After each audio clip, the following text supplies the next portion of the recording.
ونصلي ونسلم على سيدنا ومولانا محمد رسوله النبي الأمين المكين الحنين الكريم الرؤوف الرحيم.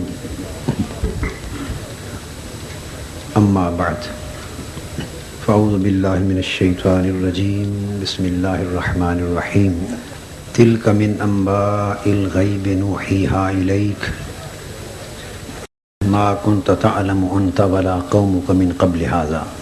صدق الله مولانا العظيم. محترم المقام مجاہد ملت حضرت مولانا عبدالستار خان نیازی صاحب دامت برکاتہم،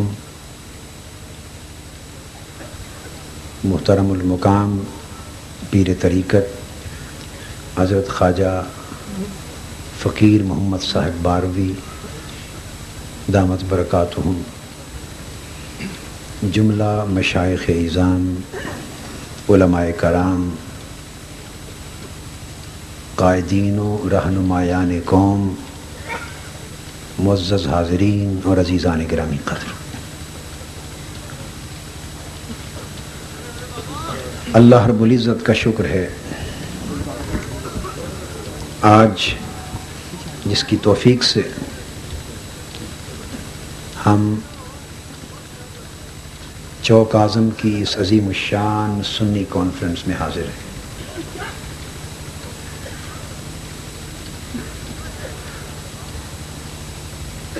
حضور نبی اکرم صلی اللہ علیہ وآلہ وسلم کے نالین پاک کا یہ تصدق جس کی بنا پر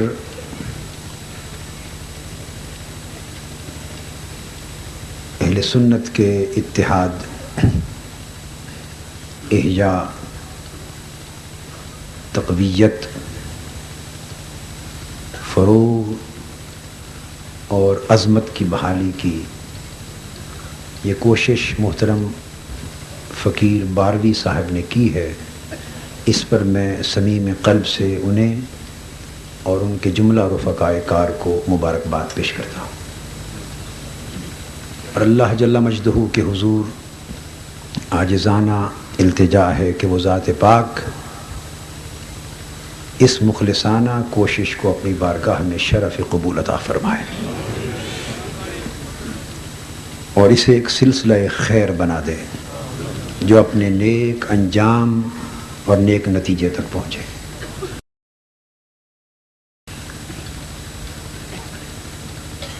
آج کی اس مجلس میں جس موضوع پر میں چند کلمات آپ کے گوش گزار کرنا چاہتا ہوں وہ ہے شان نبوت محمدی صلی اللہ علیہ وآلہ وسلم اور سنیت۔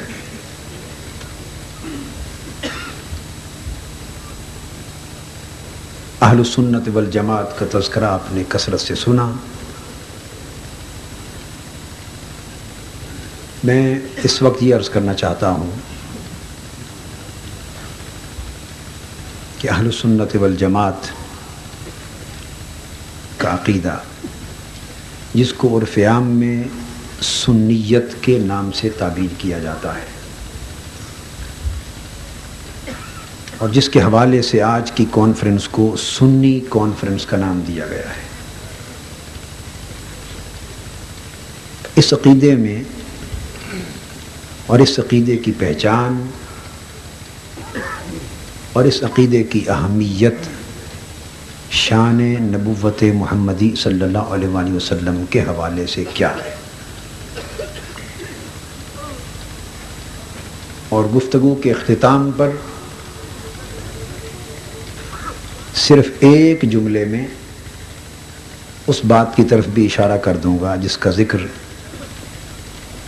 کم و بیش ہر قائد اور ہر مقرر اور ہر بزرگ اور ہر سنی عالم دین نے درد دل کے ساتھ کیا ہے۔ یہ بات ذہن نشین کرنے کے قابل ہے کہ ہمارے ایمان کا مرکز و محور نبوت محمدی صلی اللہ علیہ وآلہ وسلم ہے۔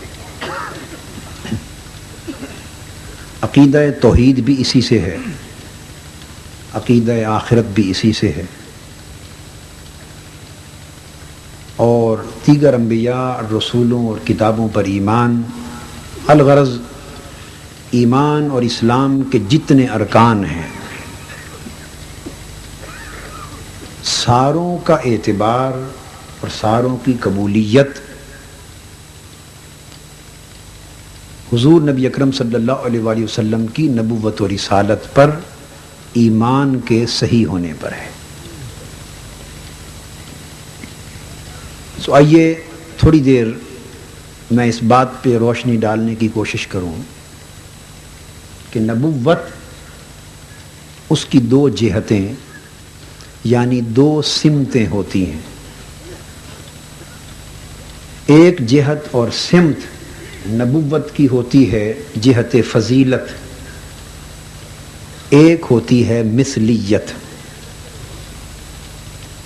فضیلت کہتے ہیں ایسی خوبیوں کا ہونا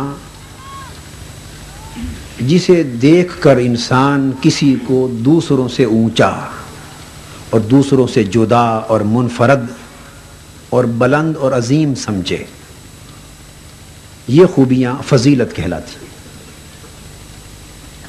مثلیت کا یعنی فضیلت افضل ہونا، دوسروں سے افضل ہونا، تو وہ خوبیاں جو اس انسان کو کا دوسروں سے افضل ہونا ظاہر کریں۔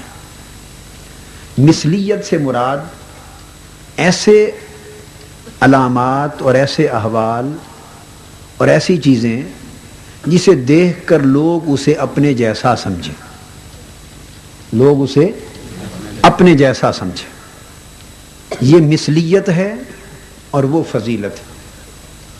نبوت کے اندر یہ دو خوبیاں ہوتی اور نبوت انہی دو خوبیوں کے کمال سے عبارت ہے۔ فضیلت میں عروج ہوتا ہے، اونچا، مثلیت میں نزول ہوتا ہے۔ ان دو کی مثال آپ یوں سمجھ لیں تاکہ بات آگے سمجھنا آسان ہو جائے۔ مثلا حضور علیہ الصلوۃ والسلام کی ذات اقدس ہو یا دیگر انبیاء علیہ السلام، ان کے معجزات، آپ نے انگشت مبارک اٹھائی اور چاند ٹکڑے کر دیا۔ ایک انگلی کے اشارے سے چاند کا ٹکڑے ہو جانا یہ امر فضیلت کا ہے۔ آپ نے دست اقدس اٹھایا، ڈوبے ہوئے سورج کو پھر سے پلٹا لیا تاکہ سیدنا علی شیر خدا رضی اللہ تعالیٰ عنہ نماز عصر ادا کر سکے، یہ امر فضیلت کا ہے۔ آپ نے صحرا میں، ریگستان میں جاتے ہوئے ایک شخص سے کہا، عربی دیہاتی، تو مجھ پر ایمان لاؤ۔ اس نے کہا کوئی دلیل؟ فرمایا تو ارد گرد چاروں طرف نظر دوڑا اور تو دیکھ کر بتا کہ کس سے دلیل مانگتا ہے، کس کو گواہ پیش کروں۔ اس نے چاروں طرف دیکھا، کیکر کا ایک درخت کھڑا تھا دور، اور تو کچھ نہ تھا۔ فرمایا اسی کیکر سے گواہی دلا دوں اپنے نبی ہونے کی؟ دلا دیں۔ آپ نے اس کو اشارہ کیا، کیکر کا درخت زمین کو پھاڑتا ہوا، جڑیں چیرتا ہوا، زمین چیرتا ہوا آقا کے قدموں میں آ کے سجدہ ریز ہو گئے۔ اس نے کلمہ پڑھا۔ یہ امر فضیلت ہے۔ اس طرح کے جتنے واقعات آپ دیکھیں گے، آپ بات کو سمجھ گئے، اس کو ہم کہیں گے یہ امور فضیلت کے ہیں۔ اور مثلیت کیا ہے؟ حضور نبی اکرم صلی اللہ علیہ وسلم نے شادی کی، رشتہ ازدواج میں منسلک ہوئے۔ اب دیکھنے والا یہ سمجھتا ہے شادی کی، ہم بھی شادی کرتے ہیں، وہ نادان سمجھتا ہے کہ شاید ہمارے جیسے۔ حضور صلی اللہ علیہ وسلم نے کھانا تناول فرمایا، دیکھنے والا سمجھتا ہے ہم بھی کھانے کے محتاج، وہ بھی کھانے کے محتاج۔ حضور صلی اللہ علیہ وسلم کو پتھر لگے تبلیغ میں، میدان جنگ میں، رخسار مبارک زخمی ہوئے، خون مبارک گرا۔ ان حالات کو آپ نے صحابہ کرام کے ساتھ زندگی بسر کی۔ جب حضور علیہ الصلوۃ والسلام کا وصال ہو گیا تو تو سیدنا فاروق اعظم رضی اللہ تعالیٰ عنہ زار و قطار رونے لگے، اور زار و قطار روتے ہوئے یہ فرمانے لگے کہ آقا آپ کا کتنا کرم تھا ہم پر کہ آپ عرشی تھے اور ہمارے جیسے خاکیوں کے ساتھ بیٹھ کے کھانا کھاتے تھے، عرشوں پر چلنے والے تھے اور ہمارے ساتھ سفر و حضر میں وقت گزارتے تھے۔ یہ جو عام انسانی زندگی کے ماحول کے مطابق زندگی گزارنا ہے، اس پہلو کو مثلیت کہتے ہیں۔ نبوت، فضیلت اور مثلیت دو شانوں کے جمع کرنے کا نام ہے۔ جس میں فقط فضیلت ہو، مثلیت نہ ہو، وہ ذات نبی نہیں۔ جس میں فقط مثلیت ہو، فضیلت نہ ہو، وہ بھی نبی نہیں ہو سکتا۔ نبی کے لیے لازم ہے کہ اس میں فضیلت کے امور بھی ہوں اور ظاہری مثلیت کے امور بھی ہوں۔ اب یہ بات جب واضح ہو گئی، اس کو قرآن مجید کی آیت کریمہ جو میں نے تلاوت کی اس سے اور ایک اور آیت کے حوالے سے واضح مزید کر دوں تاکہ بات آگے آسان ہو جائے سمجھنا۔ ایک مثال آپ پہلے سمجھ لیں۔ مثلا آپ کو ایک بہت بڑے افسر سے کوئی کام ہے، کوئی کمشنر ہے، گورنر ہے، وزیر ہے، کسی بہت بڑے افسر سے، بہت بڑی شخصیت سے، کوئی بہت بڑا مالدار ہے، اس سے کام ہے۔ آپ اس کے پاس رات کو گئے، دروازہ کھٹکھٹایا، وہ باہر نکلا اور اس نے بڑے خاص انداز کے ساتھ پوچھا کیا کام ہے؟ آپ نے کہا جی یہ چھوٹا سا معاملہ تھا، بچے کی نوکری کا ہے، یا یہ معاملہ ہے، درخواست لایا ہوں، دستخط کر دیں، کرم میں کر دیں۔ اس نے کھڑے ہوئے دستخط کر دیے۔ اس نے کہا اچھا جائیے، یہ وقت آنے کا نہیں ہے، اس وقت نہ آیا کریں۔ کام کر دیا، بس آپ کی خیریت نہیں پوچھی، حال چال نہیں پوچھا، بے تکلفی نہیں دکھائی، کام کر دیا، اندر چلا گیا۔ واپس آئے، آپ کے دوستوں نے پوچھا کہ آپ بڑے آدمی کے پاس گئے تھے تو بتاؤ کیسا پایا؟ آپ نے کہا بھائی کام تو اس نے کر دیا مگر ہے واقعی بڑا آدمی، جیسا سنتے تھے ویسا ہی ہے۔ اس کی گردن اکڑی ہوئی تھی، ماتھے پر بل بھی تھا، کوئی چائے پانی بیٹھنا اٹھنا بھی نہیں پوچھا، آدمی ہے رحم دل، اچھا ہے، کام اس نے کر دیا مگر دوسری تیسری بات نہیں کی مجھ سے، اور آخر میں یہ بھی کہہ دیا کہ یہ وقت آنے کا نہیں، دن کو آیا کرو۔ آپ کے ذہن میں بڑے آدمی کا ایک نقشہ آ گیا کہ بڑا آدمی ایسا ہوتا۔ اس کے بعد کسی اور بڑے آدمی سے کام پڑ گیا، اس کے پاس گئے، رات کے 11-12 بجے جا پہنچے، گھنٹی دی، وہ باہر آیا، کیا کیسے؟ اس نے پوچھا، اب یہ الفاظ پر توجہ کیجئے، اس نے پوچھا السلام علیکم، کیسے تشریف لائے؟ آپ نے اپنا مدعا بیان کیا۔ اس نے کہا اچھا ٹھہریے، دروازہ کھولا، بیٹھک میں آپ کو بلا کے بٹھا دیا، آپ بیٹھ گئے۔ اس کے بعد پوچھا اچھا فرمائیے ٹھنڈا پئیں گے یا گرم؟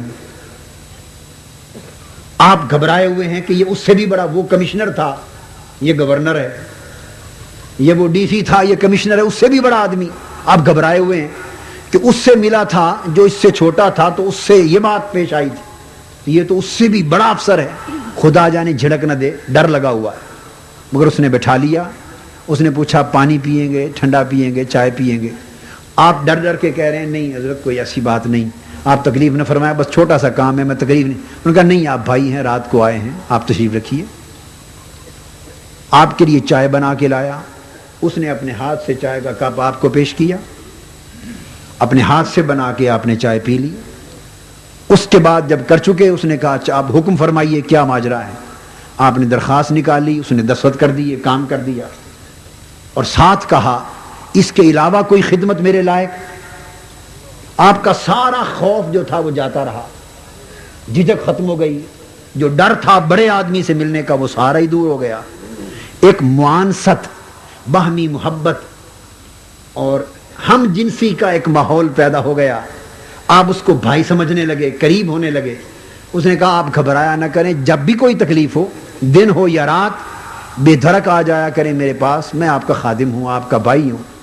میں آپ ہی کی خدمت کے لیے یہاں آیا ہوں، جس وقت ضرورت ہو آ جایا کریں۔ اس نے ساری باتیں کی، آپ سن کے واپس آ گئے۔ آپ سے اب انہی دوستوں نے پوچھا کہ اب اس سے بھی بڑے آدمی کے پاس گئے تھے، بولیے کیسے پایا؟ اگر آپ اب یہ جواب دے دیں بھائی سنتے تو تھے کہ بڑا آدمی ہے مگر بڑوں والی بات کوئی نہیں دیکھی اس میں، وہ تو اپنے ہاتھ سے مجھے چائے بنا کے پلاتا تھا، خود میرے لیے کرسی رکھی، بار بار مجھے کہتا تھا میں آپ کا خادم ہوں، میں آپ کا خان سنتے تھے، وزیر ہے، گورنر ہے، ایم این اے ہے، پتہ نہیں بہت بڑا آفیسر ہے، بڑا آدمی ہے، وہ تو کہتا تھا میں آپ کا خادم ہوں، میں آپ کا بھائی ہوں، آپ کی خدمت کے لیے ہوں، دن ہو رہا تو آ جایا کریں۔ بار بار اس طرح کی بات کرتا تھا، نہ اس کی گردن اکڑی ہوئی تھی، نہ ماتھے پر کوئی بل تھا، نہ کوئی روب رہا، اس قسم کی باتیں تھی، کام بھی کر دیا، بڑوں والی بات کوئی نہیں دیکھی۔ اگر آپ اس کے اس عمل کا نتیجہ یہ اخذ کریں تو اس سوچ پر انا للہ و انا الیہ راجعون پڑھنے کے سوا اور کچھ نہیں بنے۔ اس لیے کہ اگر آپ نے اس کے اس عمل کو، طرز عمل کو یہ سمجھا کہ وہ بڑا ہی نہیں، تو آپ کو پتہ ہی نہیں کہ بڑا ہوتا کون ہے، آپ کو بڑائی کی پہچان ہی نہیں۔ وہ جس کی گردن اکڑی ہوئی تھی، آپ نے اس کی اکڑی گردن کو بڑائی کی علامت جانا۔ وہ جس کے ماتھے پر بل تھا، اس کی پیشانی کے بل کو آپ نے بڑائی کی علامت جانا۔ وہ جس نے چائے کا کپ اور پانی کا گلاس آپ سے نہیں پوچھا، اس کے اسی بدخلقی کو آپ نے بڑا ہونا سمجھا کہ وہ آپ کے ساتھ اس نے مجانست نہیں کی، ہم جنس ہونے کا احساس نہیں دلایا، اور وہ جو حقیقت میں تو اس سے بھی بڑا ہے، مگر آپ کے ذہن میں اس خوف اور ڈر کو ختم کرنے کے لیے بہت بڑا ہو کر اس بڑائی کی کرسی سے اتر کے آپ کے ساتھ آ کے بیٹھا ہے، تاکہ آپ کے اور اس کے درمیان خیریت نہ رہے، خوف نہ رہے، جھجک نہ رہے، ایک پیار پیدا ہو جائے، اور جب بھی کوئی ضرورت ہو آپ بے دھڑک اس کے پاس آ جایا کریں۔ وہ جو اس مقام سے اتر کے آپ کے قریب بیٹھا، اصل بڑائی اس کی تھی کہ تھا اتنا بڑا کہ آپ کی اس کی بڑائی تک رسائی بھی نہ تھی، مگر اصل بڑائی یہ تھی کہ بڑا ہو کر اس نے بڑا ہونا دکھایا نہیں آپ کو۔ ناداں یہ ہے وہ بڑائی۔ انسانی زندگی کی اس بڑائی میں فرق سمجھ لینے کے بعد کتنی نادانی ہے اور ناسمجھی ہے اس شخص کی کہ جو پیکر نبوت کی عظمت کو دیکھے، وہ نبی کی ذات جسے تکنے کے لیے سدرۃ المنتہا پر سارے عالم نور کے فرشتے جمع ہو جائیں اور عرض کریں مولا شب معراج اس نور کے پیکر کی ایک جھلک ہمیں بھی دکھا دے۔ وہ نبی جو اتنا بڑا ہے کہ جو سدرۃ المنتہا سے آگے گزر جائیں اور جبرائیل امین لامقام ان کی ہم سفری نہ کر سکیں، وہ نبی جنہیں سمت دنا کی منزل پر پہنچایا گیا، جنہیں پھر فتح اللہ کی منزل پہ پہنچایا گیا، پھر فکانہ کعبہ قوسین کی کرسی پر بٹھایا گیا، اور پھر وہاں سے اٹھا کر ادنا کی آغوش قربت میں بٹھایا گیا۔ وہ نبی جو اتنا اونچا، جس کی اونچائی تک کوئی اونچائی نہ پہنچے، جس کی بلندی تک کوئی بلندی نہ پہنچے، جس کی عظمت تک کوئی عظمت نہ پہنچے، اتنا بڑا تھا، اتنا اونچا تھا، بڑا ہے، اونچا ہے، مگر نادانوں ہم جیسے خاکیوں کے ذہنوں سے خوف اور ڈر ختم کرنے کے لیے ہم سے فرماتے رہے آقا نہیں تم میرے بھائی ہو، میں تمہارے جیسا ہوں، میں تمہارے لیے آیا ہوں۔ تم اگر آقا کے فرمان کو یہ سمجھ لو کہ ہمارے جیسا ہے، تمہاری دنیا بھی گئی، آخرت بھی گئی۔ تم نے نبوت کا مقام ہی نہیں سمجھا، نبوت کا معنی ہی نہیں سمجھا۔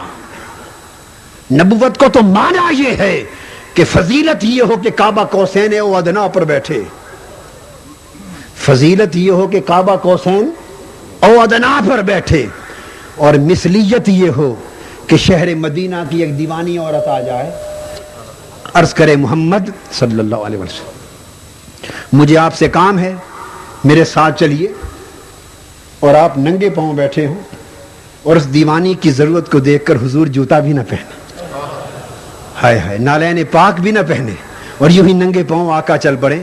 وہ دیوانی مدینے کی گلیوں میں گھماتی پھرے اور ساری کائنات کا مالک گھومتا پھرے، اور پھر ایک بازار میں گلی میں جا کے بٹھا دے اور کہے میرے کام کر دو، اور کعبہ قوسین او ادنا کی رفتوں پہ بیٹھنے والا شہر مدینہ کی گلی میں بیٹھ کر دیوانی کے کام کر. فضیلت وہ، مثلیت یہ ہے نبوت. اگر اس کے سمجھنے میں مغالطہ ہوا تو پھر نہ نبوت کے معنی کی خبر ہوئی نہ نبوت کی مقام کی خبر ہوئی. تو فضیلت اور مثلیت یہ معنی. اب اس کو قرآن مجید کے حوالے سے لیتے ہیں. قرآن مجید نے کہا بسم اللہ تلک من انباء الغیب نوحیہا الیک. اس آیت کریمہ میں یہ حصہ فضیلت. ما کنت تعلم انت ولا قومک من قبل ھذا، یہ مثلیت. فرمایا تلک من انباء الغیب نوحیہا الیک، میرے پیارے یہ غیب ہی تو ہے جو ہم تیری طرف بھیجتے. اور غیب کسے کہتے ہیں؟ کتنی نادانی کی بات ہے اگر کوئی یہ سمجھے کہ جو حضور کو بتا دیا تو غیب نہ رہا، بتا دیا تو غیب نہ رہا، اطلاع فرما دی تو غیب نہ رہا. نادانو، تو قرآن تو معنی ہی یہ بتا رہا ہے محبوب، یہ جو آپ کو بتا رہے ہیں یہ غیب ہی تو ہے، تو بتا کر بھی غیب ہے. یہ فضیلت ہے. ما کنت تعلم، میرے محبوب آپ کو بتانے سے پہلے جب تک ہم نے بتایا نہ تھا. اور یہ علم کی فضیلت دی نہ تھی، اس سے پہلے از خود نہ آپ جانتے تھے نہ آپ کی قوم جانتی تھی. یہ مثلیت کا مقام ہے. جب تک مثلیت اور فضیلت دونوں کو ملا کے نہ سمجھیں مقام نبوت کی سمجھ نہیں آ سکتی. جدا کر دیں تو گمراہی ہے. اب قرآن مجید نے فرمایا ایک اور مقام پر قل انما انا بشر مثلکم یوحا الی انما الہکم الہ واحد. فرما دیجئے میرے حبیب صلی اللہ علیہ وسلم میں نفس بشریت میں تمہارے جیسا ہوں. نفس بشریت، بشر ہونے میں تمہارے جیسا ہوں، مگر مجھے اپنے جیسا نہ سمجھ لینا. پورے قرآن میں نہیں فرمایا کہ انا مثلکم، میں تمہارے جیسا ہوں، یہ نہیں فرمایا. انما انا بشر مثلکم، نفس بشریت میں تمہارے جیسا ہوں مگر میں خود تمہارے جیسا نہیں. یوحا الیہ، یہ پہلا حصہ تھا مثلیت کا. اور فضیلت کیا ہے؟ یوحا الیہ. اگر ایک پہلو میں مثلیت ہے تو فضیلت کا عالم یہ ہے کہ یہی پیکر بشریت ہے کہ اس کے اندر اس دل میں اللہ کا کلام اترتا ہے جس کو ساری کائنات کے پہاڑ بھی سنبھال نہیں سکتے. یہ انوار کلام الہیہ کا مرکز بھی ہے یہ جسم. اور یہ وہی آتی ہے مجھ پر کہ تمہارا الہ ایک ہے. یہ فضیلت. جنہوں نے فضیلت کو ہٹا کر نظر فقط مثلیت پہ رکھی وہ بہک گئے، وہیں سے گمراہی پیدا ہوئی. سنیت کا مفہوم اس پوری تفسیرات کے بعد آخر میں سمجھاؤں گا کہ سنیت کا امتیاز کیا ہے.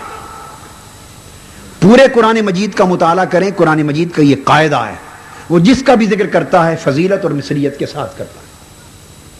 قرآن مجید نے کہا لا یملکون الشفاعۃ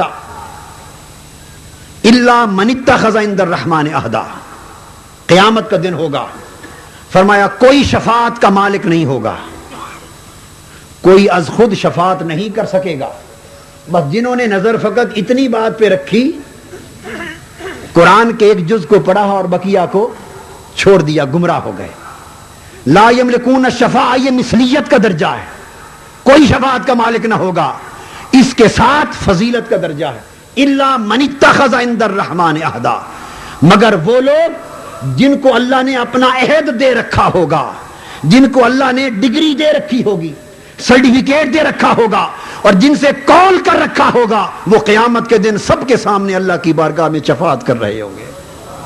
وہ مثلیت تھی، یہ فضیلت آ گئی. فرمایا من ذا الذی یشفع عندہ الا باذنہ. من ذا الذی یشفع عندہ، کون ہے جو اللہ کی بارگاہ میں شفاعت کر سکے؟ نفی کر دی. یہ درجہ مثلیت ہے. کون ہے جو طاقت رکھے اللہ کی بارگاہ میں منہ کھولنے، زبان کھولنے اور شفاعت کرنے کی؟ بس اس پہ فقط نگاہ رکھی، آگے نہ پڑھا، گمراہی پیدا ہو گئی. فرمایا الا باذنہ، سوائے ان لوگوں کے جن کے ہاتھ میں اللہ نے اذن شفاعت دے رکھا ہے، جن کو اللہ نے معزون بنا رکھا ہے، جن سے عہد کر رکھا ہے کہ میرے حبیب قیامت کے دن عرش پر میں ہوں گا، میری عدالت بپا ہوگی، اور عرش پر میری دائیں جانب تیرا مقام ہوگا اور تو ایک کرسی پر بیٹھا ہوگا، وہ کرسی مقام محمود ہوگی۔ عسیٰ ان یبعثک ربک مقاما محمودا، اس مقام محمود پر میرے حبیب آپ بیٹھے ہوں گے، اذن شفاعت آپ کے ہاتھ میں ہوگا، اور جب تک آپ راضی نہ ہوں گے اس وقت تک قیامت کی عدالت برخاست نہ ہوگی۔ وَلَسَوْفَ يُؤْتِيكَ رَبُّكَ فَتَرْضَىٰ، یہ فضیلت کا باب آ گیا۔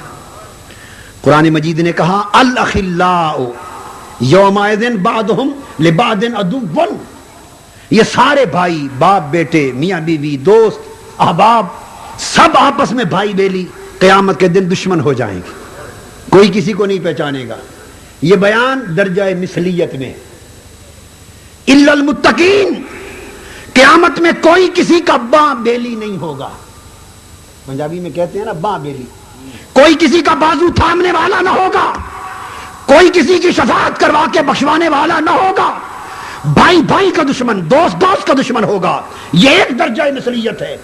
کوئی رشتہ کام نہ آئے گا الا المتقین، مگر ولیوں کا رشتہ کام آئے گا۔ ان اولیاءہ الا المتقون، ولی متقی ہوتے، ولیوں کا رشتہ کام آئے گا۔ یہ درجہ فضیلت میں بات آ گئی۔ تو بات یہ معلوم ہوئی کہ فضیلت اور مثلیت دونوں اگر انتہائی کمال پر جمع ہو جائیں، یہ مقام نبوت کی شان ہے۔ اس بات کو سمجھ لینے کے بعد اب جو بنیادی نقطہ عرض کرنا چاہتا ہوں، شان نبوت کے باب میں اس فضیلت اور مثلیت میں مغالطہ کرنے یا صحیح عقیدہ رکھنے میں 5 گروہ ہوئے۔ کتنے گروہ؟ بولیے۔ پہلا گروہ کافرین کا، بولیے کون سا؟ دوسرا گروہ مشرکین کا، بولتے آئیے، مشرکین۔ تیسرا گروہ مذبذبین اور منافقین، مذبذبین کا، جن کا نہ یہ عقیدہ نہ یہ، نہ ادھر کے نہ ادھر کے، دھوبی کا کتا نہ گھر کا نہ گھاٹ کا۔ چوتھا گروہ مداہنین اور موہنین، گستاخوں کا۔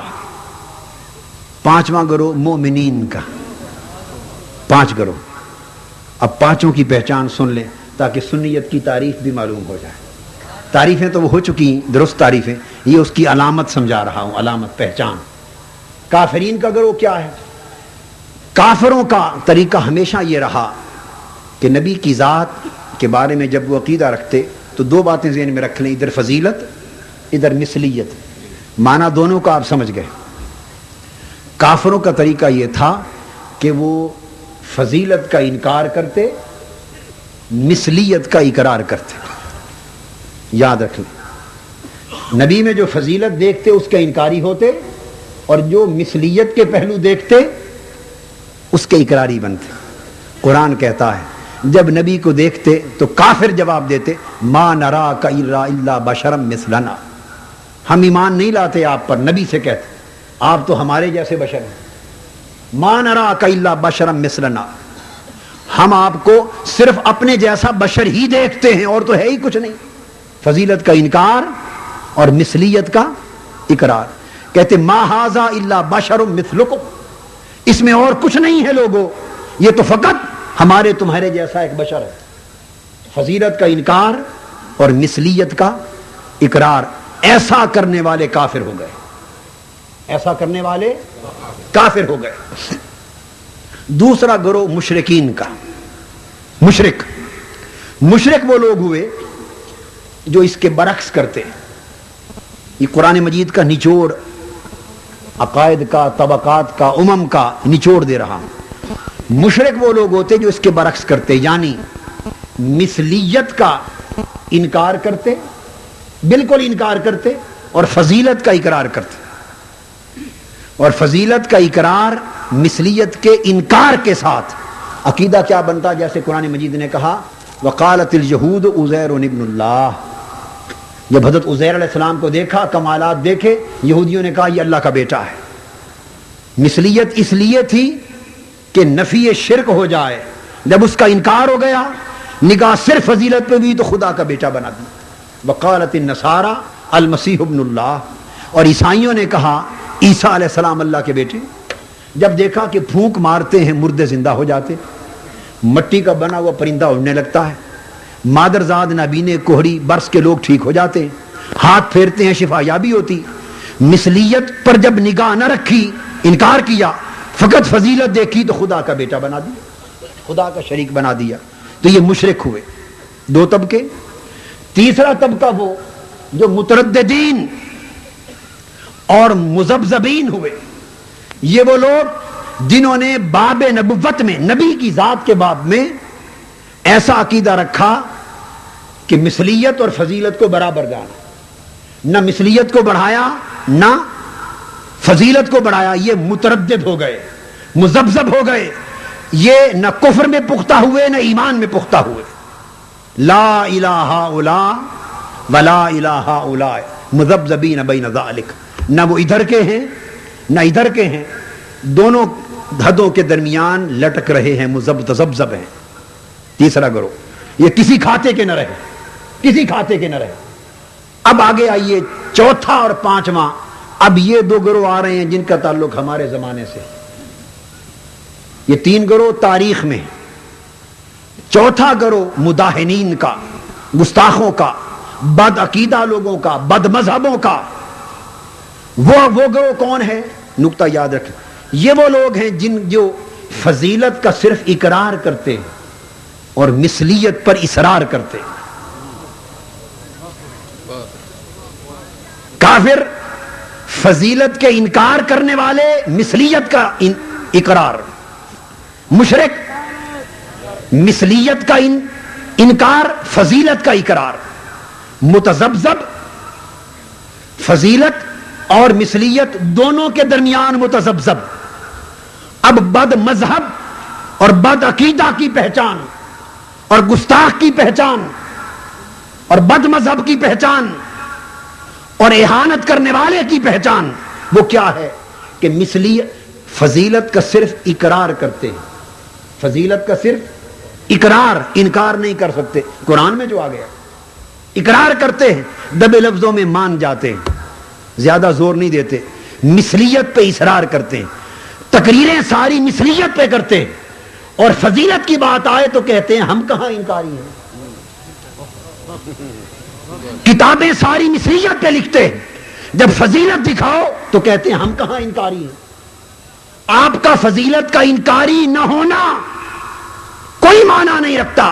مثلیت پہ اصرار اور فضیلت پہ انکار، یہی بد عقیدگی اور بد مذہب ہونے کی علامت ہے. اور سنیت کیا ہے؟ پانچواں گروہ مومنین کا. مومنین کے گروہ کی علامت یہ ہے کہ وہ مثلیت کا صرف اقرار کرتے ہیں، مثلیت کا اقرار کرتے ہیں اور اصرار اور زور سارا فضیلت پہ دیتے ہیں. یہ ایمان ہے.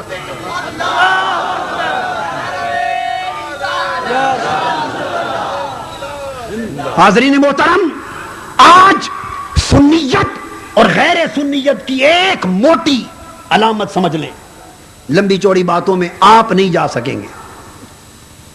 اہل علم کے لیے بڑے پیمانے ہیں، مگر سادہ لوگوں کے لیے موٹی بات. جس شخص کو دیکھو، قرآن مجید کی آیتیں ہوں یا احادیث نبوی یا سیرت طیبہ، حضور علیہ الصلوۃ والسلام کا ذکر ہو، امور فضیلت پر بس یوں گزرتا گزرتا ذکر کر جائے، بس چلتا چلتا ذکر کر جائے، اور تذکرہ ہو تو کہے ہم کہاں انکاری ہیں. اور زور سارا تقریروں کا، وعظوں کا، خطابوں کا، کتابوں کا مثلیت کے ثابت کرنے پر لگا، سارا زور مثلیت پہ لگائے. یہی علامت اس کے بد مذہب ہونے کی. سمجھ لو اس کا نبی کی ذات سے علاقہ نہیں ہے، یہ بے وفا ہے، یہ نبی کا بے وفا ہے. ایسا کلمہ پڑھنے والا ہے جس نے کلمہ پڑھا اور وفا نہ کی. اور ایمان کی پرکھ اور علامت یہ ہے کہ جو مثلیت کا انکار نہ کرے، چونکہ انکار کرنا کفر ہے، قرآن کی نصوص سے ثابت. مثلیت کا انکار نہ کرے، فقط اقرار کرے اور زور ساری زندگی فضیلت پر دیتا رہے. مثلیت کا فقط اقرار اور فضیلت پر اصرار. جس میں یہ دیکھو سمجھ لو یہاں ایمان ہے. یہی علامت سنیت کی ہے, یہی علامت سنیت کی ہے. اب میں چونکہ اہل السنہ والجماعہ کے حوالے سے بات ہوئی, میں جماعت صحابہ اور جماعت کفار دونوں کا موازنہ اس نقطے پہ کراتا ہوں آپ کو. حضور علیہ الصلوۃ والسلام کا جسم اقدس تھا, یہ ابو بکر, عمر, عثمان و علی رضوان اللہ تعالی علیہ مجمعین نے بھی دیکھا, اور ابو جہل, ابو لہب نے بھی دیکھا. کس کو پتا نہیں تھا کہ جسم اطہر ہے اور پیکر بشری ہے, مگر فرق کیا تھا؟ دونوں نے دیکھا اس پیکر حسن و جمال کو, اس پیکر بشریت مقدسہ کو, اس پیکر بشریت مطہرہ کو, اس پیکر بشریت منورہ کو دونوں نے دیکھا. ابو بکر اور علی نے بھی دیکھا رضی اللہ تعالیٰ عنہ, ابو جہل, ابو لہب نے بھی دیکھا, مگر فرق کیا تھا؟ یہ بات سمجھیں. ابو جہل, ابو لہب یہی دیکھتے رہے اور یہی دیکھتے کہ بشریت کا پیکر ہے. ان کی توجہ اس پیکر خاکی پر ہوتی کہ بشریت کا پیکر ہے. وہ پیکر بشریت ابو بکر و علی کو بھی نظر آتا, مگر دھیان اس پر نہ کرتے, اس پر کرتے کہ ہے پیکر بشریت مگر سایہ نہیں. ان کا دھیان فقط پیکر بشریت ہونے تک رہتا, اور ابو بکر و علی کی نگاہ اس پیکر بشریت کو یوں دیکھتی کہ پیکر بشریت ہے پر سایہ نہیں. ابو جہل و ابو لہب دیکھتے جسد مصطفیٰ صلی اللہ علیہ وآلہ وسلم کو تو دیکھتے کہ ہمارے جیسا معاذ اللہ جسم ہے, وہ جسم دیکھتے. اور ابو بکر, عمر, عثمان و علی دیکھتے وہی جسم دیکھتے, مگر اس جسم کو یوں دیکھتے کہ ہے جسم پر مکھی نہیں بیٹھتی, ہے جسم اطہر مگر مکھی نہیں بیٹھتی. آقا کے جسم پاک سے پسینہ مبارک آتا. کفار ابو جہل, ابو لہب جسم پاک سے پسینہ نکلتا دیکھتے, ان کی نگاہ جسد اقدس سے پسینے پر ہوتی. ابو بکر و علی کی نگاہ پسینے کی معطر فضاؤں پر ہوتی, اس سے نکلنے والے بہکنے والے عطروں پر ہوتی کہ کائنات کا کوئی عطر مصطفیٰ کے پسینے جیسا نہیں. مشاہدہ ایک ہی حقیقت کا ہوتا مگر رخ دو ہوتے. ابو جہل, ابو لہب دیکھتا حضور صلی اللہ علیہ وآلہ وسلم کھانا کھاتے, وہ دیکھتے کہ کھانے کے محتاج, وہ آقا کا کھانا کھانا دیکھتے. مگر عمر و علی جب دیکھتے تو کھانا تو کھا ہی رہے ہوتے, مگر حضور کے تناول فرماتے وقت وہ کھانے کے رخ میں جو تسبیح کر رہے ہوتے, مولا تیرا شکر ہے کہ تیرا مصطفیٰ ہمیں کھا رہا ہے, وہ اس کھانے کی تسبیح کو سنتے. نگاہ نگاہ کا فرق تھا. ابو جہل, ابو لہب آقا صلی اللہ علیہ وآلہ وسلم کے جیسے اقدس غزوہ خندق میں دیکھتے کہ بھوک کی وجہ سے جسد پیٹ مبارک, شکم مبارک پر پتھر باندھے, بھوک دیکھتے, اس بھوک سے محتاجی دیکھتے.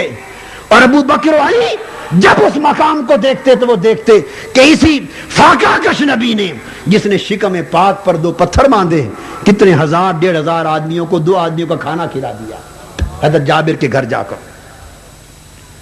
وہ آقا وہ دیکھتے کفار یمشی فی الاسواق, بازاروں میں چلتے, گلیوں میں چلتے, ان کی نگاہ دیکھتے کہ گلیوں میں ہماری طرح چلتا ہے, وہ بھی دیکھتے, ابو بکر و علی بھی دیکھتے, مگر وہ گلیوں میں چلتا دیکھتے اور یہ گلیوں میں چلتے تو دور دور تک ہمیشہ گلیاں عطر سے معطر رہتی, وہ نظارہ دیکھتے. کتنا فرق تھا.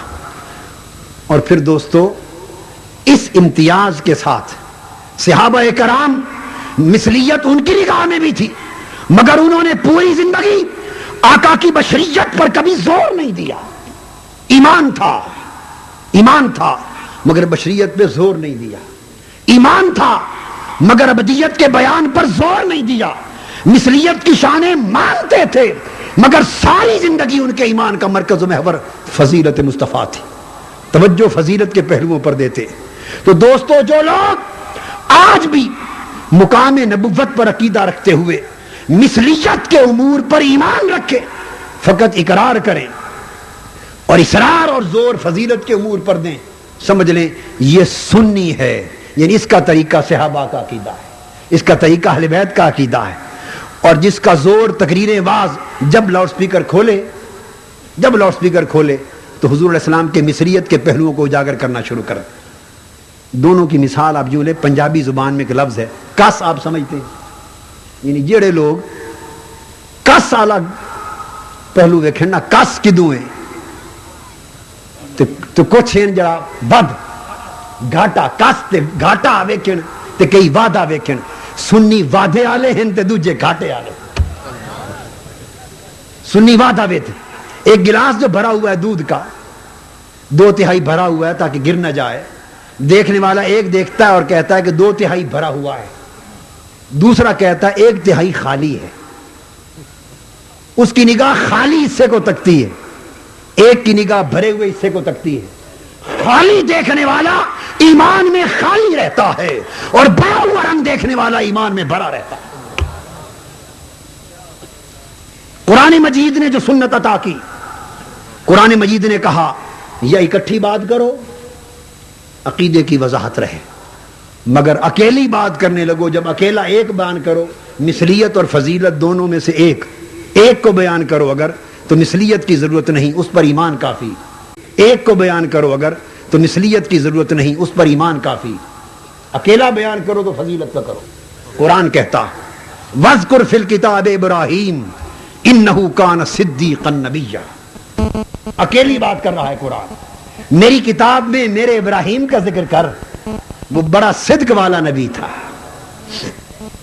وَذْكُرْ فِي الْكِتَابِ مُوسَىٰ إِنَّهُ كَانَ مُخْلَصًا وَكَانَ رَسُولًا نَبِيًّا میری کتاب میں میرے موسیٰ کا بھی ذکر کر وہ نفس کی قید سے آزاد تھا مخلصاً نفس کی قید سے آزاد تھا بڑا بلند مرتبہ رسول و نبی تھا وَذْكُرْ فِي الْكِتَابِ اسماعیل إِنَّهُ كَانَ صَادِقُ الْوَعْدِ وَكَانَ رَسُولًا نَبِيًّا اور آگے فرمایا وَكَانَ عِنْدَ رَبِّهِ مَرْضِيًّا میری کتاب میں میرے اسماعیل کا ذکر کر وہ سچا تھا قول کا اور رسول و نبی تھا اور میری بارگاہ میں مقام رضا پر فائز تھا وَذْكُرْ فِي الْكِتَابِ إِدْرِيسَ إِنَّهُ كَانَ صِدِّيقًا نَبِيًّا وَرَفَعْنَاهُ مَكَانًا عَلِيًّا اب کتاب میں میرے ادریس کا بھی ذکر کر وہ بھی صاحب صدق نبی تھے اور ہم نے ان کو اونچے مقام عطا کیے تھے اور پھر سارے نبیوں کا ذکر کر کے قرآن نے کہا وَكُلًّا جَعَلْنَا صَالِحِينَ ہم نے سارے نبیوں کو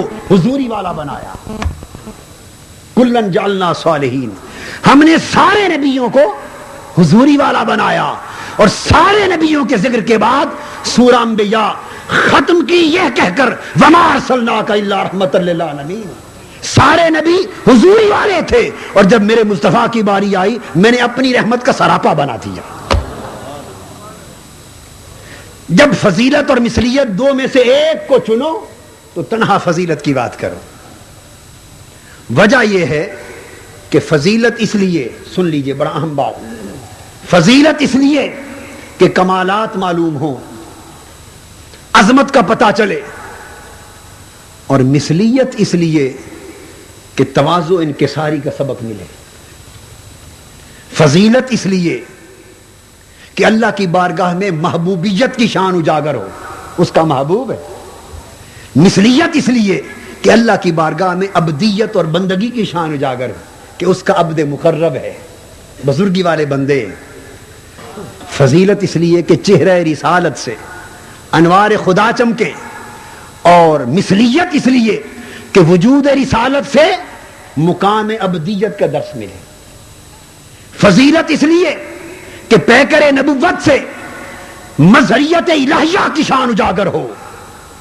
اور مثلیت اس لیے کہ اس پیکر نبوت سے شان انسانیت کی خبر ملے فضیلت اور مثلیت کو دونوں کو اس لیے جمع کیا گیا تاکہ نبی کے مقام بلند کا بھی عقیدہ ہو اور اتنے بلند مقام پر آقا کو دیکھ کر شرک کا شائبہ بھی پیدا نہ ہو شرک کی نفی بھی ہو فضیلت و مثلیت کو جمع کرنے کے بعد نبوت ایک ایسے مقام پر جاتی ہے کہ جہاں مقام نبوت آشکار ہوتا ہے اور پتہ چلتا ہے کہ یہ نبی عبد ہے معبود نہیں ہے یہ نبی نور اللہ ہے اللہ نہیں ہے فضیلت کے ساتھ مثلیت کو اس لیے جمع کیا محبوبیت کے ساتھ عبدیت کو اس لیے جمع کیا مقربیت کے ساتھ آقا کی انکساری کو اس لیے جمع کیا کہ پتہ چلے کہ یہ نبی نور اللہ ہے اللہ نہیں یہ نبی مظہر خدا ہے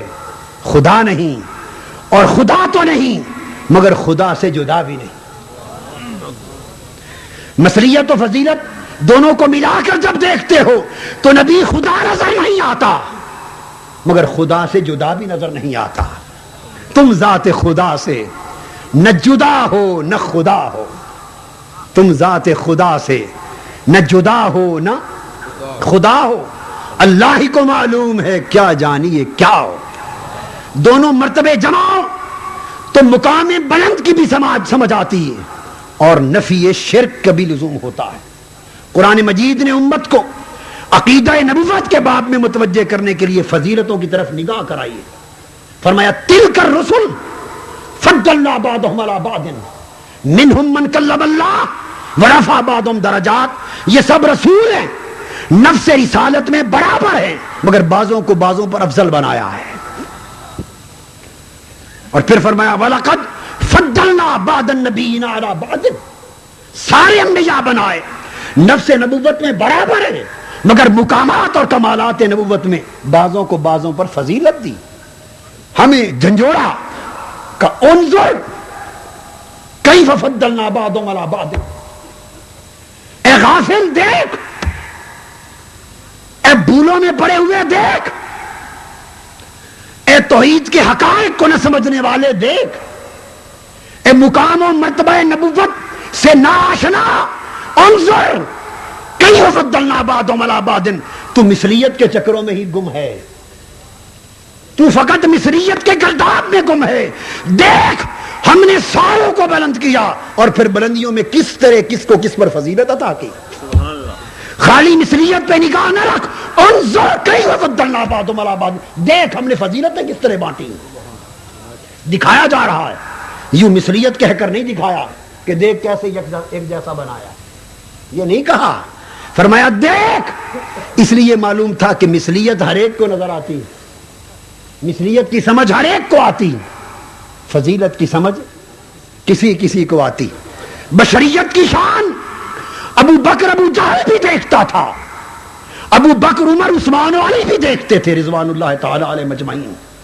بشریت کا پردہ, بشریت کا مرتبہ ہر ایک کو نظر آتا تھا مگر نورانیت کی شان اس بشریت کے جلوے میں ہر ایک کو نہیں, کسی کسی کو نظر آتی تھی. وہ ابو جہل ابو لہب کو نظر نہیں آتی تھی, ابو بکر و علی کو نظر آتی تھی. بشریت ہر ایک کو نظر آئی, نورانیت کسی کسی کو نظر آئی مگر بات آگے بڑھی.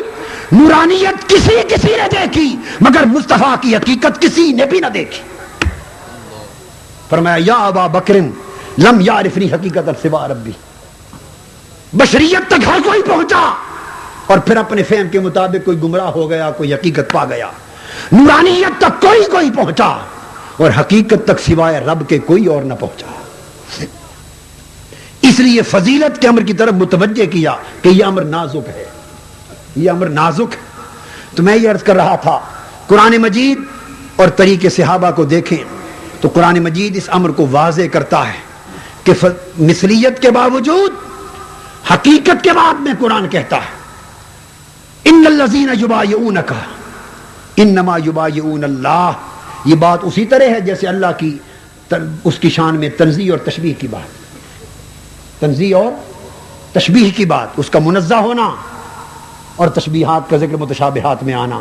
یہ مقام فضیلت و مثلیت کا اس طرح ہے. فرمایا ان الذین یبایعونک, بیعت کی بات کی, انما یبایعون اللہ. حضور نے حدیبیہ کے مقام پر 1400 صحابہ سے بیعت لی. اب نگاہیں دو ہیں, واقعہ ہم تک پہنچ گیا حدیث کے ذریعے, واقعہ ہم تک پہنچ گیا. اب آج دو آدمی بیٹھے ہیں, دو نگاہیں. حضور علیہ الصلوۃ والسلام نے بیعت لی, سیدنا عثمان غنی مکہ میں تھے, موجود نہ تھے, پھر ان کی بیعت بھی اپنے دست پاک سے لی. خبر انہوں نے پھیلائی کہ عثمان کو قتل کر دیا گیا ہے, جہاد کے لیے بیعت لی. یہ واقعہ پہنچا, اب نگاہیں دو ہیں. اسی واقعے کو ایک نگاہ نے دیکھا ان الذین یبایعونک انما یبایعون اللہ. اس کو یہ سمجھ آئی, اس نگاہ والے کو یہ سمجھ آئی کہ اگر پتہ ہوتا حضور کو کہ میرے عثمان شہید نہیں کیے گئے تو بیعت کیوں لیتے. ایک طریقہ ہے دیکھنے کا, یہ زاویہ نگاہ کا فرق ہے. سمجھ آ جائے تو سنیت کی حقیقت معلوم ہو جائے. ایک نے یہی واقعہ یہی روایت پڑھی پہنچا، اس نے کہا اگر حضرت عثمان کے شہید نہ ہونے کا پتہ ہوتا بیعت کیوں لیتے؟ ایک نے اس میں سے بات کو یوں دیکھا، دوسرے نے اسی میں سے بات کو یوں دیکھا، اگر آقا کو یہ پتہ نہ ہوتا کہ میرا عثمان شہید نہیں ہوا اور زندہ ہونے کا یقین نہ ہوتا تو عثمان کی بیعت اپنے ہاتھ پر کیوں لیتے؟ ایک ہی واقعہ، ایک ہی روایت، دونوں باتیں موجود. ایک مثلیت کو تلاش کر رہا ہے، یعنی کس گاٹے والا پہلو تلاش کرتا ہے، ایک وعدے والا پہلو تلاش کرتا ہے، ایمان کی بات.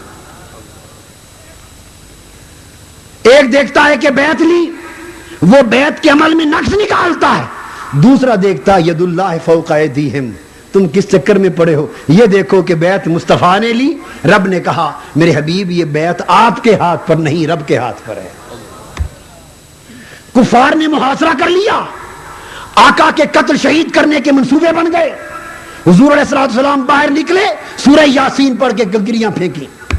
اب اس واقعے کو ایک دیکھتا ہے اور کہتا ہے کہ کفار نے محاصرہ کر لیا، اگر ہمت ہوتی تو خود کو بچا نہ لیتے، وہ قتل ہو جاتے، سارے مارے جاتے. رات کو نکل کیوں گئے؟ چھوڑ کے کیوں چلے گئے؟ ان کو بزم کر دیتے. ایک یوں دیکھنا چاہتا ہے، دوسرا قرآن کی نگاہ سے جہاں پر سنیت استوار ہوتی وہ دیکھتا ہے ما رمیت اذ رمیت ولکن اللہ رما. میرے حبیب وہ کنکریاں جو تو نے ماری وہ تو نے نہیں ماری، وہ تو میں نے ماری تھی.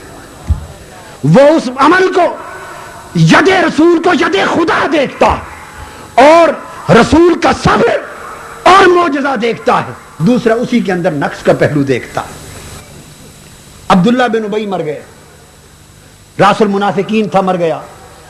اس وقت تک حکم نہیں آیا تھا کہ ان کا جنازہ نہ پڑھاؤ، قبروں پر کھڑے نہ ہو، بعد میں آیا.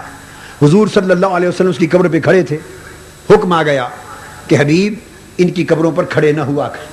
اب واقعہ تو ایک ہی، مگر ایک اس کو دیکھتا ہے تو کہتا ہے کہ اگر نبی کے کھڑے ہونے سے بخشش ہوتی تو عبداللہ بن ابی بخشا نہ جاتا. ایک یوں دیکھتا ہے، بخشش ہوتی تو عبداللہ بن ابی بخشا نہ جاتا، کیوں فرمایا جاتا کہ ان کی قبر سے ہٹ جا. ایک سوچ کا رخ یہ ہے، اور دوسرا سوچ کا رخ جس کا نام سنیت ہے، اس نے بھی الگ کوئی دلیل نہیں دی. وہ یہی کہتا ہے نادان، اگر رسول کے کھڑے ہونے سے عبداللہ بن ابی کا عذاب نہ ٹلتا ہوتا تو قبر سے ہٹنے کا حکم کیوں آتا؟ حکم اسی لیے آیا محبوب اس بدبخت کی قبر سے ہٹ جا، جب تک تیرے قدم اس کی قبر پر ہیں عذاب نہیں آ سکتا.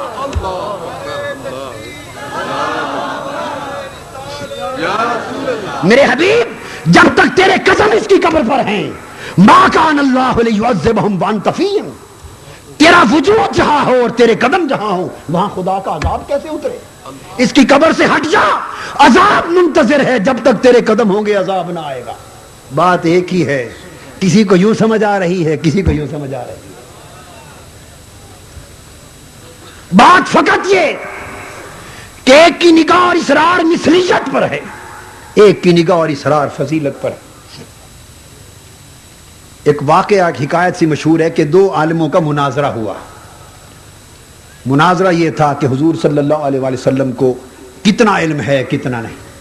استغفر اللہ العظیم، بد نصیبی امت کی کہ اپنے عقل کے پیمانوں سے اور مطالعہ کے پیمانوں سے علم مصطفیٰ کو ناپتے. مناظرہ تھا، ساری رات دونوں عالم اپنے شاگردوں کو لے کر کتابیں کھنگالتے رہے، ادھر بھی کتابوں کا ڈھیر ادھر بھی کتابوں کا ڈھیر، ساری رات نہ وہ سوئے نہ وہ سوئے.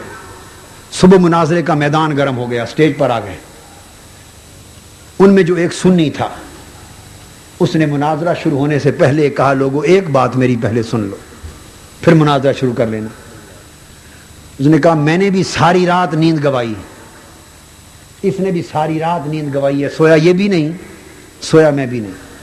میں نے بھی ساری رات سینکڑوں کتابیں کھنگالی، اس نے بھی ساری رات سینکڑوں کتابیں کھنگالی. یہ بھی کلمہ پڑھتا ہے آقا کا، میں بھی کلمہ پڑھتا ہوں حضور کا، مگر رات بسر اس نے بھی کی میں نے بھی کی. فرق یہ رہا میں ساری رات یہ تلاش کرتا رہا، یہ ساری رات یہ شخص ساری رات کتابوں میں یہ تلاش کرتا رہا کہ کہیں یہ لکھا مل جائے کہ حضور کو یہ بھی پتہ نہیں تھا، یہ مل جائے کہ اس کا بھی علم نہ تھا، یہ مل جائے اس کی بھی خبر نہ تھی.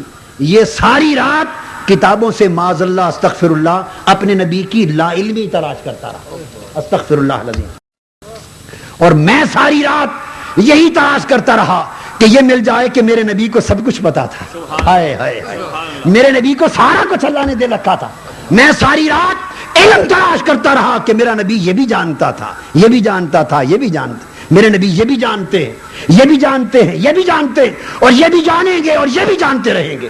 میں ساری رات یہی دیکھتا رہا، یہ لا علمیہ دیکھتا رہا۔ بس اتنا بتا دو امتی ہونے کا حق اس نے ادا کیا یا میں نے ادا کیا؟ وہی بات، کست گھاٹے والا پہلو کون دیکھتا رہا، وعدے والا پہلو کون دیکھتا؟ مناظرہ ختم ہو گیا۔ دوستو، سنیت کسی شخصیت کا نام نہیں ہے، کسی فرقے کا نام نہیں ہے، ذہن میں رکھ لیں یہ بات۔ سنیت ایک عقیدہ ہے۔ کون سا عقیدہ؟ جو قرآن نے دیا، بس اس کے سوا کچھ نہیں۔ عقائد قرآنی کی صحیح تعبیر، اسی کا نام سنیت ہے۔ عقائد حدیث نبوی کی صحیح تعبیر، اسی کا عنوان سنیت ہے۔ عقائد صحابہ و اہل بیت، اس کی تعبیر، اسی کا نام سنیت ہے۔ باقی سب تفصیلات و جزیات ہیں۔ اور وہ عقیدہ، یہ سنیت اس سوچ کا نام ہے کہ مثلیت کا انکار نہ کرو، پر زندگی یار کے اونچی شانوں کو تلاش کرنے میں گزار دو، زندگی فضیلت تلاش کرنے میں گزار دو۔ محمد محمد کریں دے گزر گئی، سنیت یہ ہے۔ محمد محمد کریں دے گزر گئی، احد کولو احمد گلیں دے گزر گئی۔ محبوب کو محبوب کے ہاں تلاش کرو، محبوب کا روح کھاؤ، اپنی نگاہ سے نہ دیکھو، اس نگاہ سے دیکھو جس سے خدا دکھانا چاہتا ہے۔ حضور کے دو مرتبے تھے، کبھی مقام ابدیت پہ کھڑے ہوتے، اللہ کے حضور مقام بندگی پر کھڑے ہوتے، اور بندگی کے مقام پہ کھڑے ہو کے آپ کی بندگی کا حق تھا کہ یوں عرض کرتے میں تو کچھ بھی نہیں۔ بندگی کا حسن یہی ہے، مولا میں تو کچھ بھی نہیں، میرے پاس تو کچھ نہیں، سب تیرے پاس، میں کسی شے کا مالک نہیں، ہر شے کا مالک تو، میں کچھ نہیں جانتا، سب کچھ تو جانتا ہے، مجھے خبر نہیں کیا ہوگا، سب کچھ تیرے ہاتھ میں ہے۔ یہ زبان، زبان بندگی ہے، زبان عقیدہ نہیں، یہ لسان ابدیت ہے۔ اس لیے ہے کہ کوئی نبی کو خدا نہ سمجھ لے، جیسے یہود و نصارہ سے غلطی ہوئی۔ نبی نے مقام ابدیت پہ کھڑے ہو کر اپنی ابدیت کا حق ادا کرتے ہوئے یوں فرمایا۔ اور ایک مقام محبوبیت کا ہے، جب نبی خدا کی بارگاہ میں کھڑے ہوتے اور اپنے آپ کو اللہ کی بارگاہ میں پیش کرتے ہیں تو اسی طرح پیش کرتے، اسی طرح پیش کرتے۔ اب دیکھنا یہ ہے کہ خدا اپنے حبیب کو کس طرح پیش فرماتا۔ نبی نے اپنی ابدیت کو پیش کرنے کا حق ادا کر دیا، ہائے ہائے ہائے، اور خدا نے بھی اپنے محبوب کو دنیا کے سامنے پیش کرنے کا حق ادا کر دیا۔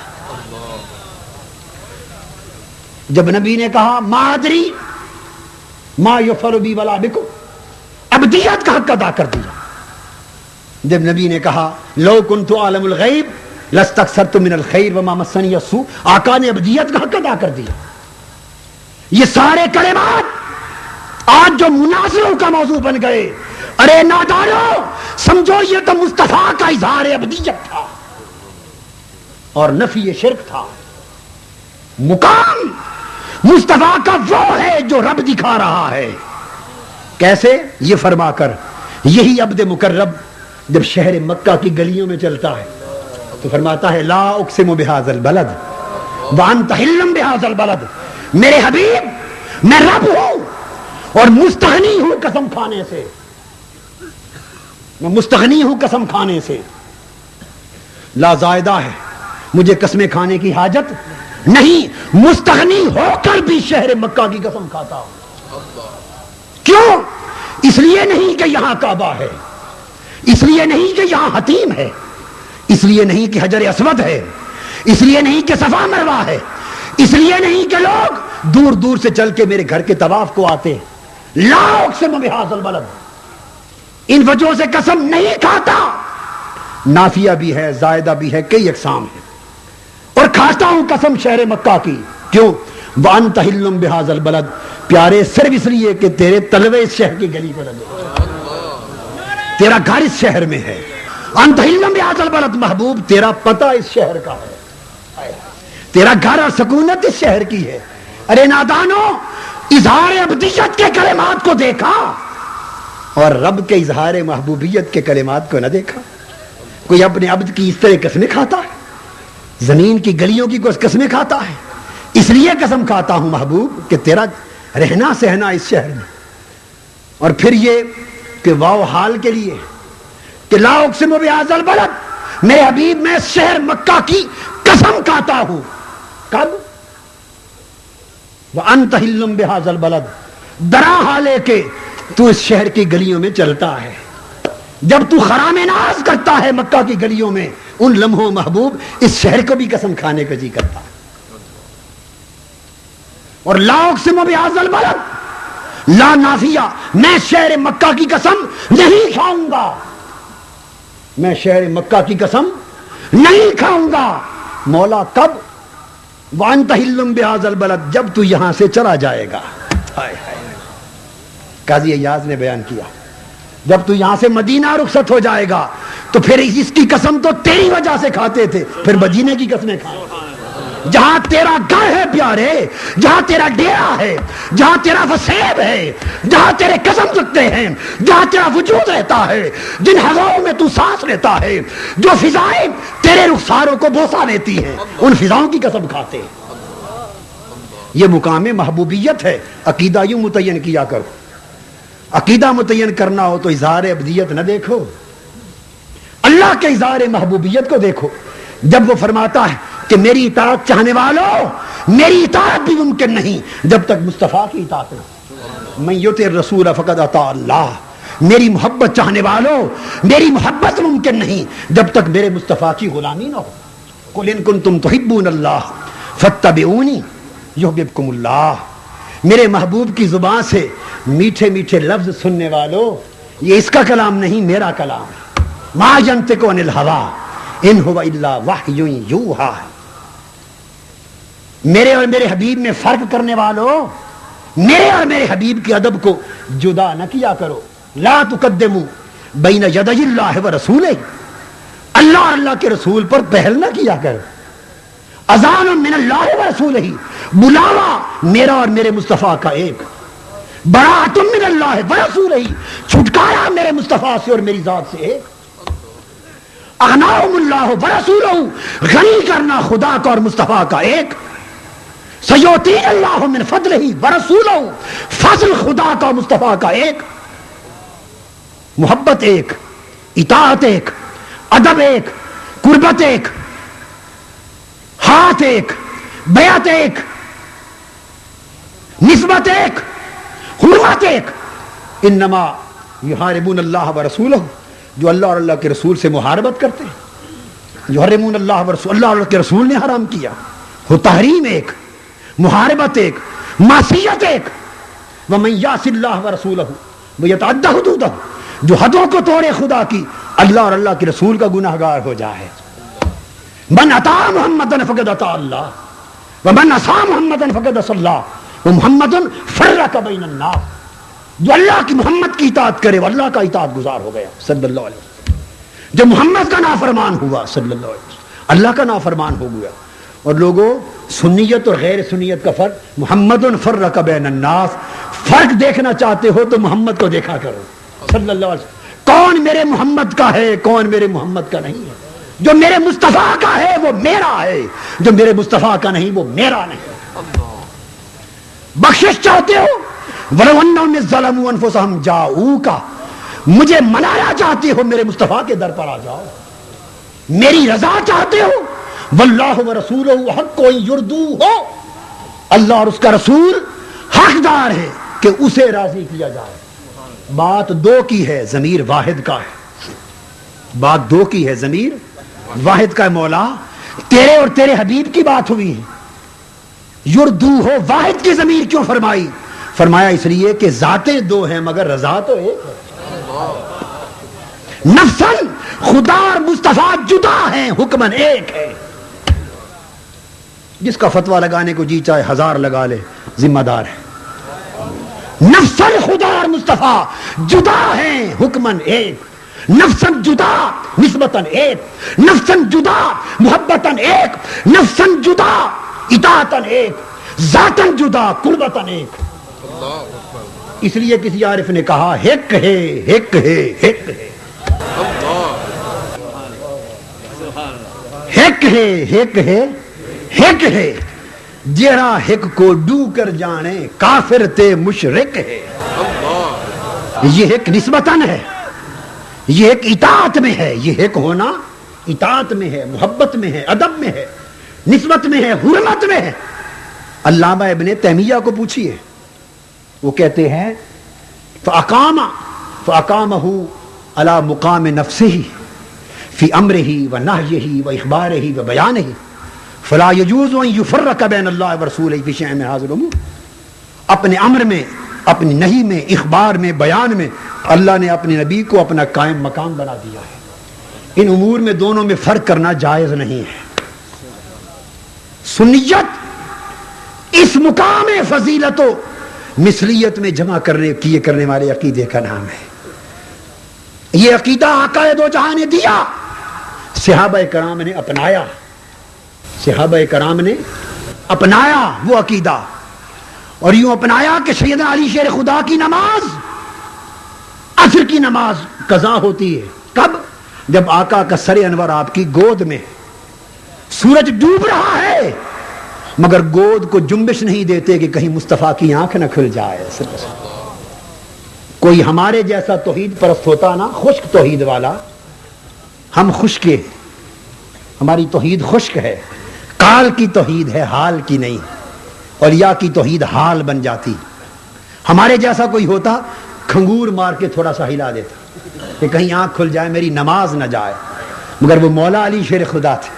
نماز چلی گئی، آقا کی آنکھ کھلی، پوچھا علی نماز پڑھ لی ہے؟ عرض کیا حضور نہیں.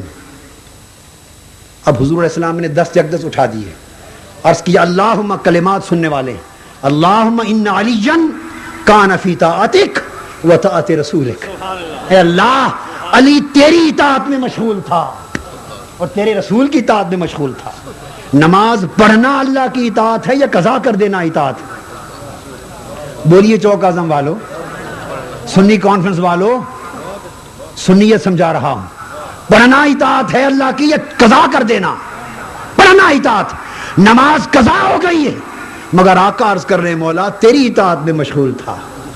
اس وقت تو وہی نہ آئی کہ رسول کیا فرما رہے ہو، نماز میری چھوڑ دی، قضا کر بیٹھے اور فرماتے ہو میری اطاعت میں مشغول تھا. نہیں، ثابت ہوا کہ جملہ فرائض فروع ہیں، اصل الاصول بندگی استاجور کی ہے. نماز اگر آرام مصطفیٰ پہ قربان ہو گئی وہ بھی قضا نہیں، ادا ہے. صحیح بخاری اٹھائیے، حضرت سہل بن سعد ساعدی فرماتے نماز کے دوران حضور علیل تھے، مرض الموت تھی. سیدنا ابو بکر صدیق رضی اللہ تعالیٰ عنہ جماعت کرا رہے ہیں. ان ابا بکر کان یصلی لهم فی واجہ النبی الذی توفی فیہ حتی اذا کان یوم الاثنین وهم صفوف بالصلاۃ فکاشف النبی صلی اللہ علیہ وسلم ستر الحجرہ وینظر الینا وهو قائم فتبسم کان وجهه برکۃ مصحف. صدیق اکبر رضی اللہ تعالیٰ عنہ جماعت کرا رہے ہیں، صحابہ صف در صف کھڑے ہیں نماز میں. نماز کی تیاری نہ تھی. حدیث کے الفاظ ہیں صفوفن فی الصلاۃ، نماز جاری تھی، نماز کے اندر کھڑے تھے صف در صف. آقا کا جی چاہا کہ میں اپنے غلاموں کا اجماع تو دیکھوں ابو بکر پر. سبحان اللہ، میرے ابو بکر پر کس طرح نماز پڑھ رہے ہیں ابتدا میں، حال تو دیکھوں. پردہ جو گھر کا اٹھایا، پردہ سرکنے کی آواز آئی. بعض محدثین نے کہا کہ چہرہ اقدس کا نور جھلکا.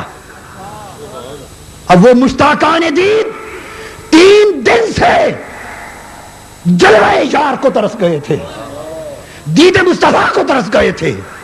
آقا کے چہرہ پاک 3 دن سے دیکھا نہ تھا. وہ مشتاقان دید، وہ صحابہ جن کی صحابیت والذین معہ تھی، جن کی صحابیت والذین معہ تھی، جن کی صحابیت کا مدار نہ علم پر تھا، نہ عمل پر تھا، نہ تقویٰ پر تھا، نہ جہاد پر تھا، انحصار کسی عمل پر نہ تھا. فقط مصطفیٰ کے جھوک گرد گرد پھیروں پر تھا. والذین معہ وسدے ہاسے تے وسدے ناسے تیری جھوک دے آسے پاسے. یہی صحابیت تھی. سنا وسدے ہاسے تے وسدے ناسے تیری جھوک دے آسے پاس. والذین معہ تیری جھوک دے آسے پاسے تے سن دے ہاسے میٹھیاں گالی تے سونا یار سنے دا ہاسے. سونا یار سنے دا ہاسے. یہی صحابیت تھی. اور اہل سنت والجماعت جماعت صحابہ کی پیروی کا نام جس کا ایمان عشق مصطفیٰ ہے وہ سنی ہے. باقی ساری باتیں کس سے کہانیاں ہیں. باقی ساری باتیں کس سے کہانیاں ہیں. حضور علیہ السلام کا چہرہ پاک سامنے آیا, آواز آئی, اندازہ ہوا کہ آقا آ گئے. بے ساختہ صحابہ کرام کی نگاہیں نماز کی حالت میں حضور کے در انور کی طرف اٹھ گئی. فرماتے ہیں کان وجہ برکۃ مصحف فہممنا ان نفتتن من الفرح برؤیت النبی صلی اللہ علیہ وسلم. بولیے نماز کی طرف منہ ہو, سجدہ گاہ پر نگاہیں ہو. نماز ابو بکر اور صحابہ کی ہو, ہماری بھی نہیں. بائیں طرف آقا پردہ ہٹا کے کھڑے ہیں, نیچے نگاہ کر کے کھڑا ہو, بائیں طرف والا نظر آتا ہے. بولیے آتا ہے نظر. نماز کی حالت میں چہرہ مصطفیٰ کیسے نظر آ گیا. ایک ہی سبیل تھی کہ پردہ ہٹا. ہر ایک کو خبر تھی کہ حضور کے سوا اہل بیت پاک میں سے اور تو کوئی پردہ ہٹا نہیں سکتا. یہ جلوہ یار ہوگا. اس وقت ایک کشمکش تھی.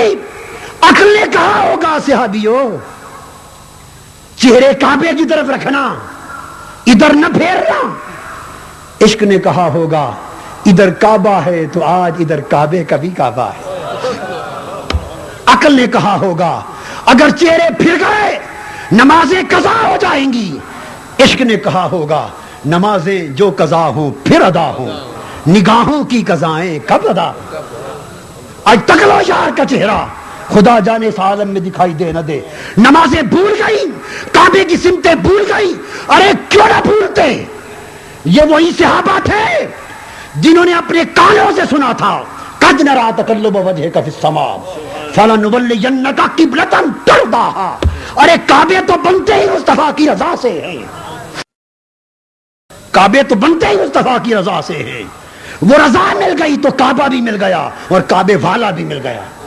رضا نہ ملی تو کعبے کی دیواروں سے چمٹ کے کھڑے رہو, کچھ نہ ملا.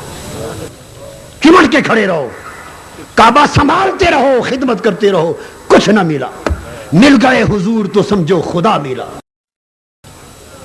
حضور علیہ السلام نے اپنے کچھ گستاخوں کو قتل کرنے کا حکم فرمایا. 6 گستاخان رسول تھے, ایک ٹولہ تھا. فرمایا قتل کر دو. صحابہ کرام حکم تھا گستاخ رسول کو زندہ نہ چھوڑا جائے, قتل کر دیا جائے. اور معلوم ہے آگے ارشاد کیا تھا. فرمایا فقتلوہم حیث وجدتموہم لو کانوا تحت استار الکعبہ. میرے گستاخوں کو قتل کر دو, خواہ کعبے کے غلاف کے نیچے کعبے سے چمٹے ہی کیوں نہ کھڑے ہو, خواہ کعبے کے غلاف کے نیچے چھپے ہوں. قتل کر دو میرے گستاخ کو, اس لیے کہ جسے میرا حیا نہیں اس کا کعبے سے بھی کوئی واسطہ نہیں.